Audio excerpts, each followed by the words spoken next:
안녕하세요. 반갑습니다. 주킹TV의 주킹입니다. 오늘은 구원의 말씀 1권 4편입니다. 유튜브를 보다 보면 참 좋은 영상들이 많은 것 같아요. 자기한테 인생에 참 도움이 되고 유익한 영상들이 많은데, 예를 들면 뭐 차를 사고 싶으신 분들은 차에 대한 영상, 도움이 되는 영상들이 많은 것 같고요. 뭐 요리를 하고 싶으신 분들은 요리에 대한 영상 보시면 많은 도움이 되겠죠. 여러가지 유익한 정보와 영상들이 많지만, 저는 그 중에서 가장 유익하고 가장 필요한 영상은 바로 구원에 관한 말씀, 구원에 관한 지식이 아닌가 하는 생각이 듭니다. 사람으로 태어난 이상 영원한 그 운명을 좌우하는 구원은 필수겠죠. 오늘 구원의 말씀을 통해서 그런 구원에 관한 유익하고 피와 살이 되는 그런 귀한 정보들 많이 얻어가셨으면 좋겠습니다. 본 영상은 기독교 복음선교회 총회장 목사님인 정명성 목사님의 저서인 구원의 말씀 제1권을 소개하기 위하여 제작된 컨텐츠입니다. 본 영상은 해당 저서에서 핵심에 해당되는 부분이나 혹은 꼭 소개했으면 하는 부분을 본문 그대로 발췌하여 읽어드리는 형태로 소개드립니다.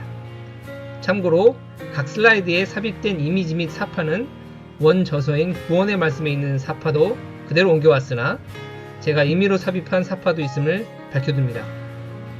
구원의 말씀은 총 3권으로 되어 있으며 그중 구원의 말씀 1권을 총 7편의 영상으로 나누어 제작하였습니다.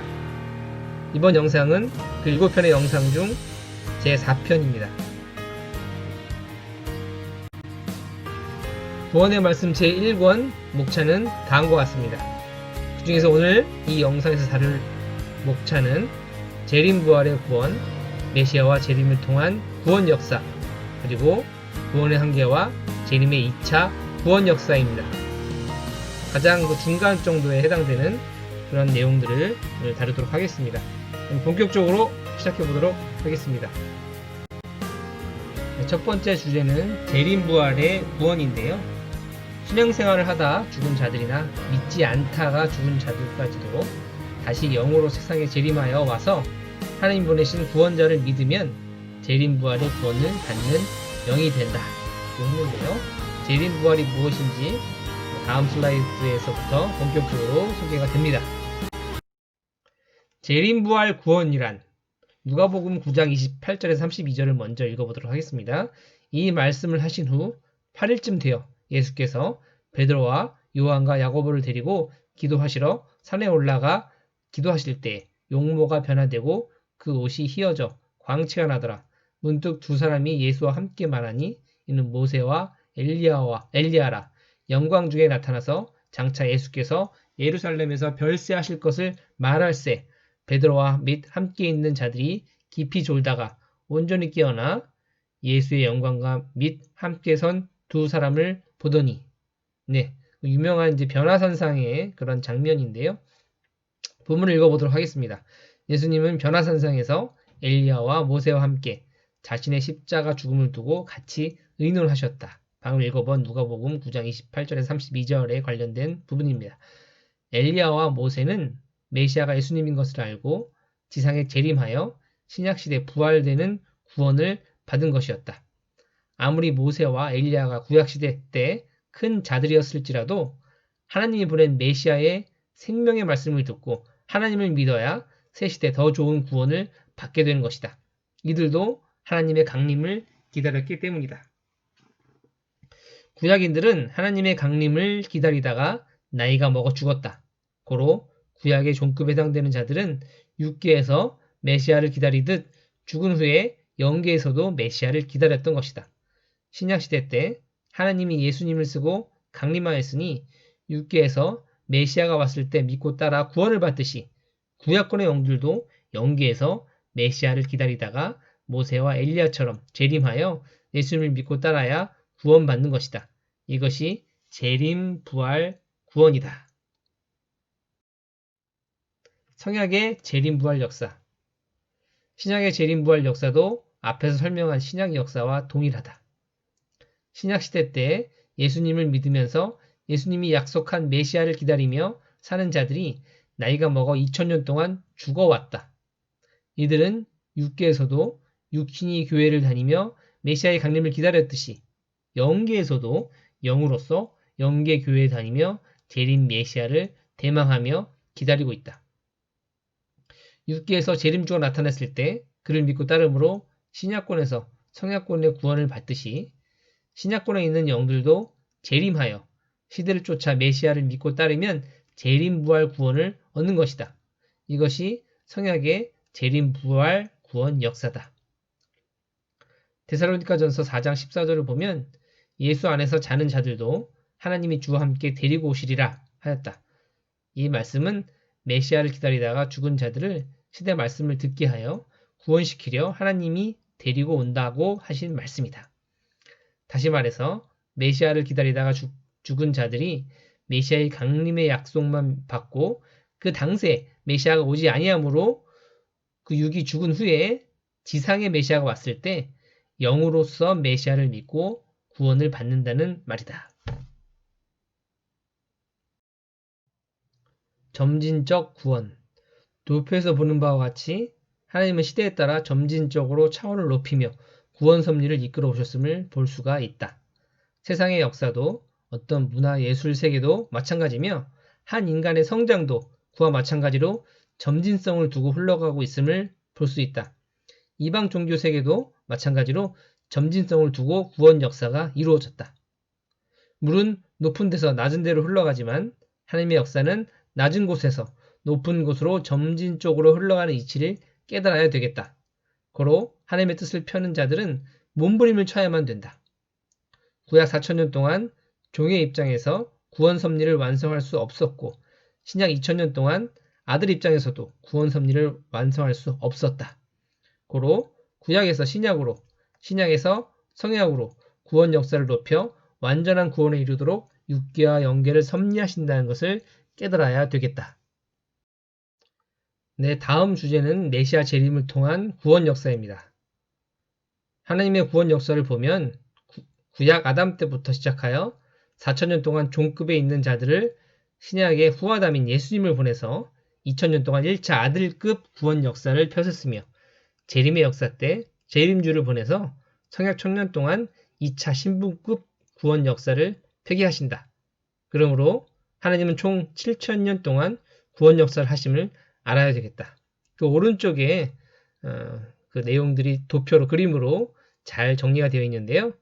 구약과 신약, 성약 이렇게 시대가 구분되어져 나눠져 있는데요. 하나님과 인간의 관계가 구약 4,000년은 종과 주인의 관계, 그리고 신약 2,000년은 아들과 아버지의 관계, 그리고 성약 1,000년은 신랑과 신부의 관계임을 그림으로 잘 보여주고 있습니다.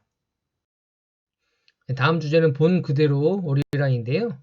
이제 사도행전 1장 8절에서 11절에 보시면 가심을 본 그대로 오시리라라는 성경 구절이 있는데요. 이 부분을 풀어서 설명을 하고 있습니다. 먼저 해당 성경 구절을 읽어보도록 하겠습니다. 오직 성령이 너희에게 임하시면 너희가 권능을 받고 예루살렘과 온 유대와 사마리아 땅끝까지 이르러 내 증인이 되리라 하시니라. 이 말씀을 마치시고 그들이 보는데 올려져 가시니 구름이 그를 가리어 보이지 않게 하더라.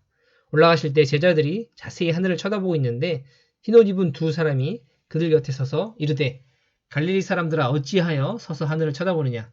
너희 가운데서 하늘로 올려지신 이 예수는 하늘로 가심을 본 그대로 오시리라 하였느니라. 여기서 본 그대로 온다는 말씀은 예수님의 일생 노정을 본 것 같이 다시 오시는 재림지도 그렇게 육신이 땅에서 태어나 온다는 말씀이다. 또 예수님이 영으로 승천하였다면 그 영을 본 그대로 온다는 말씀인데 사람들은 예수님의 부활을 육체의 부활로 보고 그 육체의 모습을 본 그대로 온다고 그릇되게 해석하고 있다. 이는 예수님이 육체 그대로 올 것을 믿고 기다리고 있는 현 기독교의 재림관이다. 하나님의 역사상 하늘나라에서 직접 육신을 가진 자를 세상의 구원자로 보낸 역사는 한 번도 없다. 열왕기하 2장 11절에 엘리야가 회리바람을 타고 승천한다라는 말씀대로 유대 종교인들은 엘리야가 승천한 것으로 믿고 가르쳐왔다. 엘리야가 죽지 않고 승천했으니 육으로 다시 강림할 것으로 믿고 지금까지도 기다리고 있다. 그러나 예수님의 변화산상에서 엘리야와 모세가 강림했을 때 그들은 영인체였다. 네, 앞에서 계속 이어지는 내용인데요. 성경 구절을 먼저 읽어보도록 하겠습니다. 누가복음 1장 17절인데요. 그가 또 엘리야의 심령과 능력으로 주 앞에 먼저 와서 아버지의 마음을 자식에게 거스르는 자를 의인의 슬기에 돌아오게 하고 주를 위하여 세운 백성을 준비하리라. 마태복음 11장 12절에서 14절입니다. 세례 요한의 때부터 지금까지 천국은 침노를 당하나니 침노하는 자는 빼앗느니라. 모든 선지자와 율법이 예언한 것은 요한까지니 만일 너희가 즐겨 받을진대 오리라 한 엘리야가 곧 이 사람이니라. 본문을 읽어보도록 하겠습니다. 메시아가 올 때에 반드시 엘리야가 먼저 온다고 했는데 이에 대해 묻는 제자들에게 예수님은 세례 요한이 엘리야의 사명을 가지고 왔다고 말씀하셨다. 방금 읽은 성경 구절에 해당되는 내용이죠. 이와 같이 기독교도 예수님이 십자가에서 죽은 후에 육신이 살아나 육신이 하늘로 승천한 것으로 믿고 있다. 그러므로 구원하러 다시 오실 때 육체를 가지고 강림할 것으로 믿고 기다리고 있다. 예수님이 가르친 대로 엘리야가 승천하고 육으로 강림한 것이 아니라 영으로 승천하고 영으로 강림했듯이 예수님도 영으로 승천하사 영으로 다시 강림하여 오신다. 데살로니가 전서 4장 14절을 보면 예수님께서 강림하실 때 하나님은 예수 안에서 죽은 자들을 데리고 오신다고 하였다. 이는 예수님이 오실 때 이 세상에서 살다가 죽어 영계에서 메시아를 기다리는 자들과 같이 영으로 오신다는 말씀이다. 네, 이어서 성경 구절을 읽어볼 건데요. 사울이 예수님께서 영으로 나타나셔서 사울을 전도하시는 그런 장면인데요. 사울이 이렇게 전도돼서 사도 바울로 계명을 했죠. 유명한 장면입니다. 사도행전 9장 3절에서 9절. 사울이 길을 가다가 다메섹에 가까이 이르더니 호련히 하늘로부터 빛이 그를 둘러 비치는지라. 땅에 엎드려져 들음에 소리가 있어 이르시되 사울아 사울아 내가 어찌하여 나를 박해하느냐 하시거늘 대답하되 주여 누구시니까 이르시되 나는 내가 박해하는 예수라. 너는 일어나 시내로 들어가라. 내가 행할 것을 내게 이를 자가 있느니라 하시니 같이 가던 사람들은 소리만 듣고 아무도 보지 못하여 말을 못하고 서 있더라. 사울이 땅에서 일어나 눈은 떴으나 아무것도 보지 못하고 사람의 손에 끌려 다메섹으로 들어가서 사흘 동안 보지 못하고 먹지도 마시지도 아니하니라. 사도행전 9장 1절에서 9절을 보면 예수님이 십자가에 죽은 이후 자기를 핍박하는 사도 바울에게 나타나셨다. 예수께서 왜 너는 나를 이렇게 핍박하느냐 말씀하실 때 바울이 누구냐고 하니 내가 핍박하는 예수라고 하였다. 바울이 너무 놀라 쳐다보았을 때 빛이 강하게 비추어 눈이 멀었다. 예수님은 내가 눈이 먼 자와 같은 그런 행실을 하고 있다고 하며 눈뜨기를 원하거든 내 제자에게 가서 기도받으라고 하여 바울이 아나니아에게 가서 기도를 받고 말씀을 들으므로 예수님이 메시아인 것을 깨닫게 되었다. 이때 예수님은 육이 아니라 영으로 나타나셨던 것이다. 육은 이미 죽어서 땅에 묻힌 바 되었다. 예수님이 십자가에 못 박힌 이후 사람들에게 나타나실 때 육으로 나타나신 일이 한 번도 없었다. 육은 이미 십자가에 못 박혀 죽으셨다. 네, 이어지는 내용에 바로 등장하는 성경 구절 읽어보도록 하겠습니다. 데살로니가 전서 4장 16절인데요. 주께서 호령과 천사장의 소리와 하나님의 나팔로 친히 하늘로 쫓아 강림하시리니 그리스도 안에서 죽은 자들이 먼저 일어나고 그 후에 우리 살아남은 자도 저희와 함께 구름 속으로 끌어올려 공중에서 주를 영접하게 하시리니 그리하여 우리가 항상 주와 함께 있으리라. 데살로니가 전서 4장 16절에서 17절을 보면 주께서 호령과 천사장의 소리와 하나님의 나팔 소리로 하늘로 쫓아 강림하시리니 그리스도 안에 죽은 자들이 먼저 살아나고 우리도 저희와 함께 구름 속으로 끌어올려 공중에서 주를 영접하리라 하였다. 사람들은 이 말씀을 메시아가 오면 공중에서 메시아를 맞고 휴거된다고 문자대로 깨닫고 믿고 있다. 실상 예수님 당세 때 예수님을 믿고 따른 자들은 지구라는 공중에서 주를 맞고 구원의 휴거를 하였던 것이다. 재림 때도 이와 같이 지구라는 공중에서 재림주를 맞고 천국과 같은 이상세계의 삶을 산다.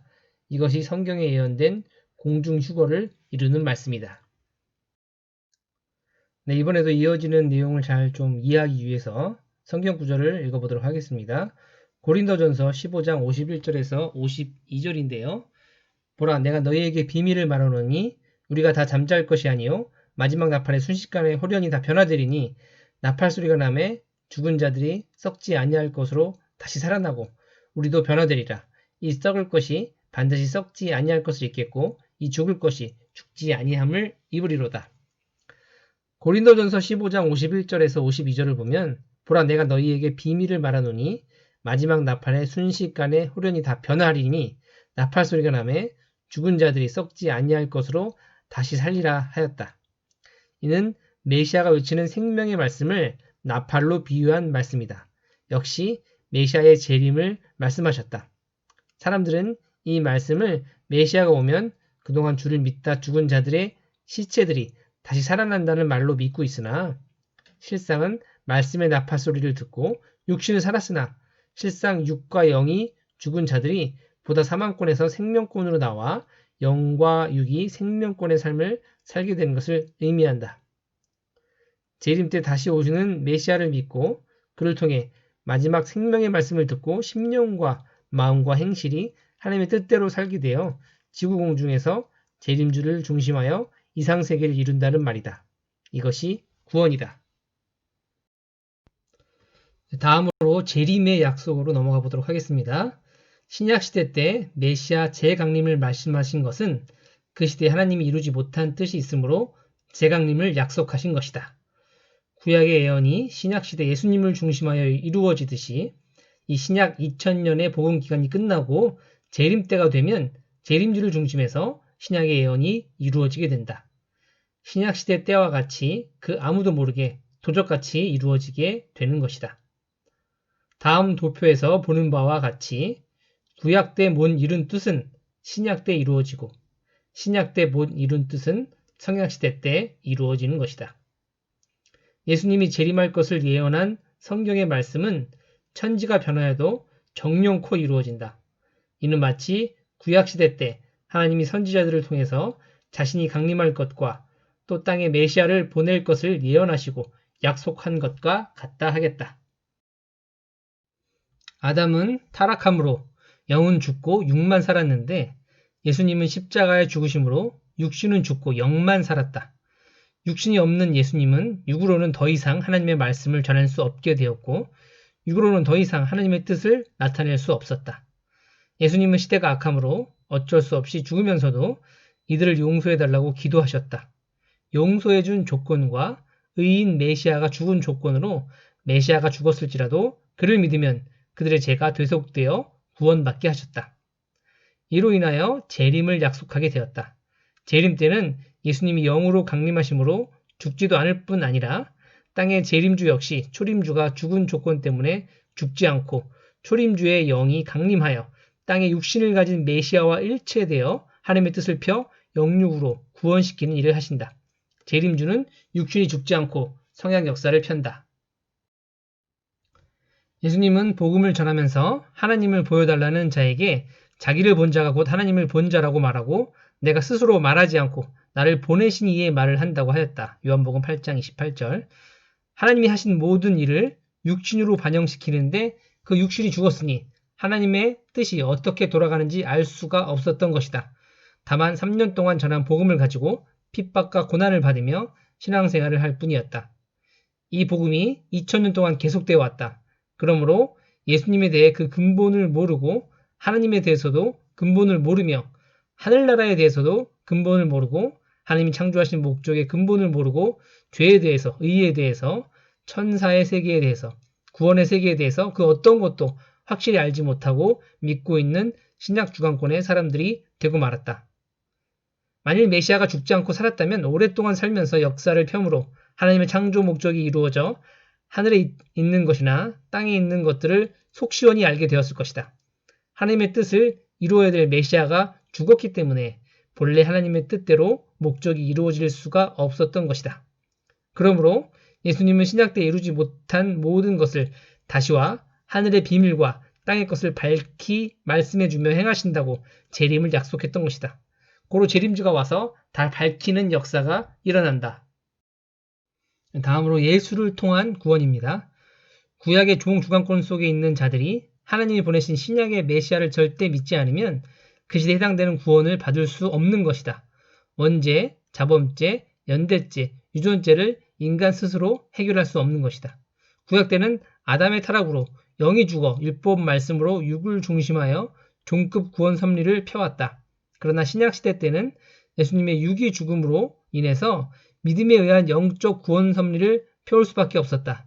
그러므로 예수님이 십자가 고통의 길을 가듯이 예수님을 믿는 자들은 육신에 가진 고통과 공고함을 받으면서 2000년 동안 구원 섭리를 펴올 수밖에 없었던 것이다. 예수님이 십자가의 죽음으로 인하여 완전한 육적 실체 천국이 이루어지지 못했던 것이다. 고로 예수님을 중심에서 이루려던 이상세계, 하나님의 뜻을 온전히 펴지 못했던 것이다. 재림 때는 영과 육이 살아서 함께 구원을 받아 신약 성경에 예언한 바대로 땅에서 그리스도와 더불어 신부 입장에서 1000년 동안 하나님을 절대적으로 사랑하며 역사를 펴게 되는 것이다.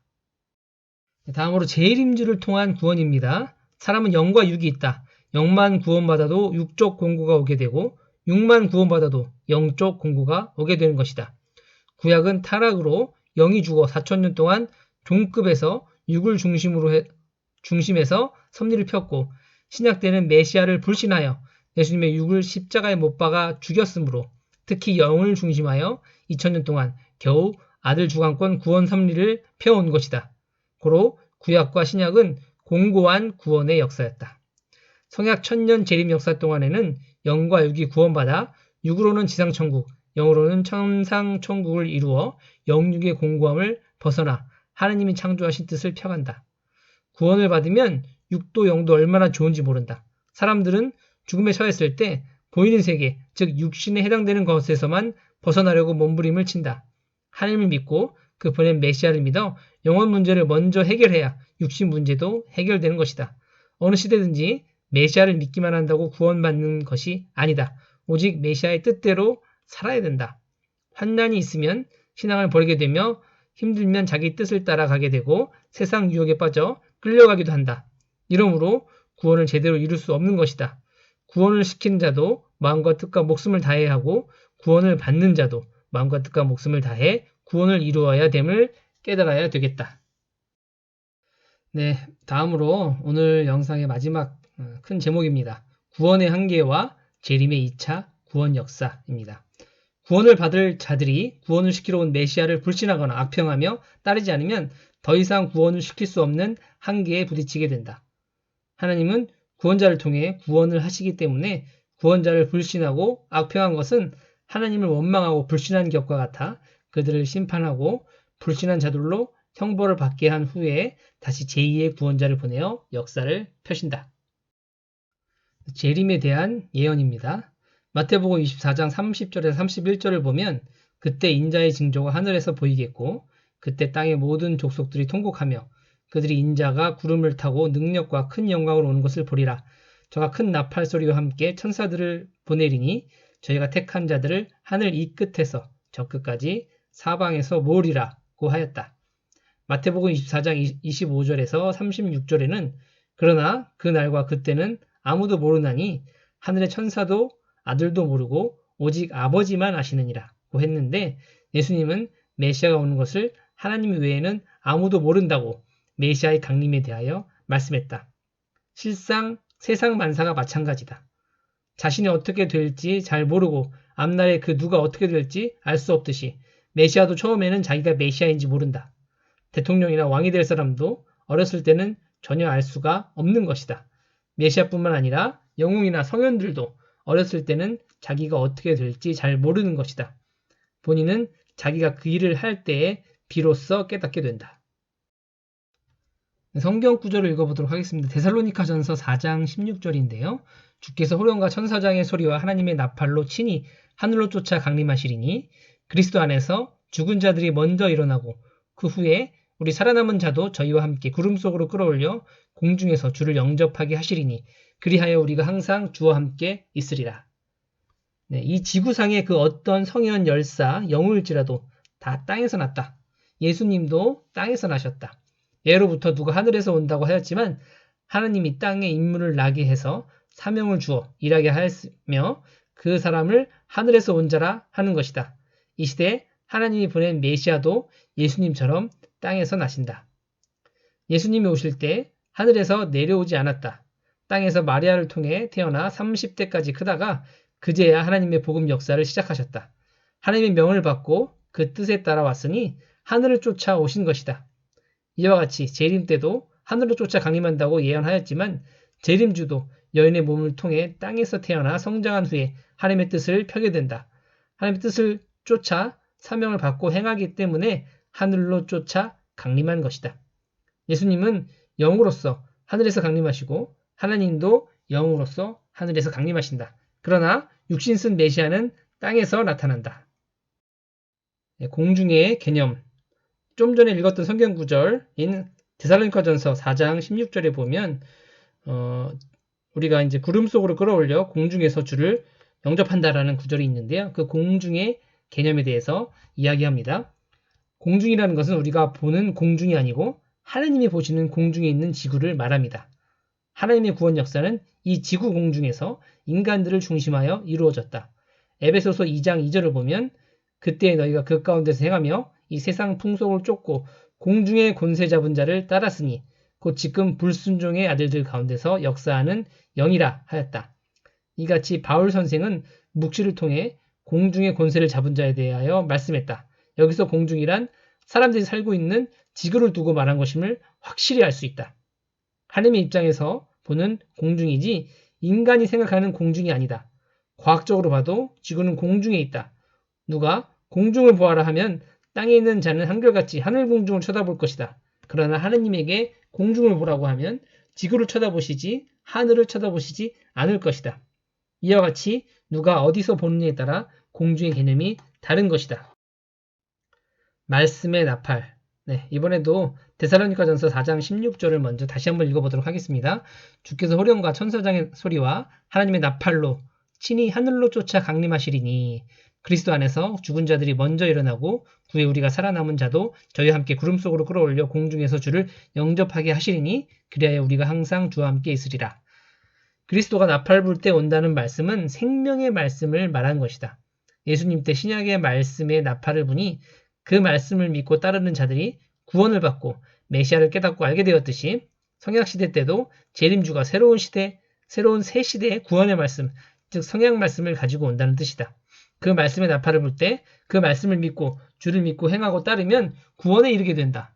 고린도전서 15장 51절에서 53절을 보면 보라 내가 너희에게 비밀을 말하노니 우리가 다 잠잘 것이 아니요 마지막 나팔의 순식간에 호련히 다 변화하리니 나팔 소리가 나매 죽은 자들이 썩지 아니할 것으로 다시 살고 우리도 변화하리라. 이 썩을 것이 불갑을 썩지 아니할 것으로 입겠고 이 죽을 것이 죽지 아니함을 입으리라고 하였다. 마지막 나팔이라 함은 율법의 말씀은 첫 번째 나팔, 신약 말씀은 두 번째 나팔, 성약 말씀은 세 번째 나팔로서 곧 마지막 나팔 말씀이 되는 것이다. 고로 성약 시대 때는 성경의 모든 비밀의 진리가 완전히 풀려지는 말씀을 듣게 된다. 마지막으로 오늘 구름의 개념입니다. 동일한 성경 구절 데살로니가전서 4장 16절에 보면 구름 속으로 끌어올린다 라고 되어 있는데요. 구름에 대한 의미를 설명해 주고 있습니다. 신약시대 때도 예수님은 자기를 믿고 따르는 인구름을 타고 오셨다. 신약시대에 예수님은 설교할 때마다 사람을 구름으로 많이 비유하셨다. 히브리서 12장 1절을 보면 특히 메시아를 믿고 증거하는 자를 구름으로 비유하였다. 다시 오시는 메시아도 자기를 메시아로 믿는 자들, 즉 인구름을 타고 오는 것이다. 예수님을 메시아로 믿고 따르는 사람들이 바로 그 시대 구름이었다. 히브리서 12장 1절 보도록 하겠습니다. 이러므로 우리에게 구름같이 둘러싼 허다한 증인들이 있으니 모든 무거운 것과 얼매기 쉬운 죄를 벗어버리고 인내로써 우리 앞에 당한 경주를 경주하며 라고 되어 있죠. 구름은 더러운 물이 증발되어 깨끗하게 정화되어 생기게 된다. 메시아의 말씀을 듣고 회개하고 의를 행하며 하나님의 뜻을 쫓아 살게 되니 인간이 깨끗하게 된다. 그러므로 인간을 구름으로 비유한 것이다. 성경은 이와 같이 비유로 말씀하셨다. 이렇게 오늘 영상에서는 재림부활의 구원, 그리고 메시아 재림을 통한 구원의 역사, 그리고 마지막으로 구원의 한계와 재림의 2차 구원 역사에 대해서 살펴보면서 마지막에 공중, 그리고 말씀의 나팔, 그리고 구름 이런 비유에 대해서 속 시원하게 풀어보는 그리고 알아보는 시간을 가졌습니다. 오늘 내용 좋으셨다면 구독과 좋아요 부탁드리도록 하겠습니다. 더 자세한 내용을 알고 싶으시거나 기독교 복음 선교의 성경 말씀을 배워보고 싶다면 아래의 메일 주소로 연락 부탁드리도록 하겠습니다. 네, 주킹TV@다음적.net입니다. 네, 오늘도 영상 시청해 주시느라 너무 수고 많으셨고 감사합니다. 다음 영상 이어지는 영상에서 또 뵙도록 하겠습니다. 감사합니다.